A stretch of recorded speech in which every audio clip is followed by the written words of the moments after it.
Hi guys, in this video I'll show you how to fix TikTok following others too frequently problem.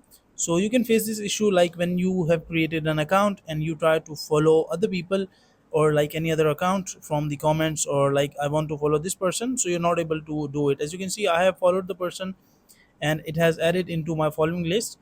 But if you have a new account and you try to like follow, so you're not able to follow. So why are you facing these problems? The main reason behind these issue is basically when you create a new account. Like as you can see, this is my new account and I have zero likes, zero comments, no posts. I did not like any of the posts.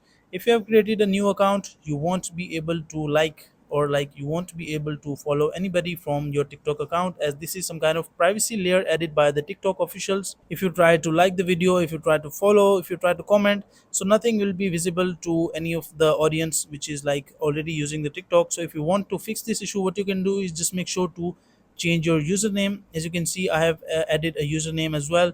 And make sure to change your name, make sure to change your DP as well. And once changed, just leave your account for 2 to 3 days. Like, just do not do any kind of spamming, do not try to like and comment again and again. Just make sure to wait 2 to 3 days.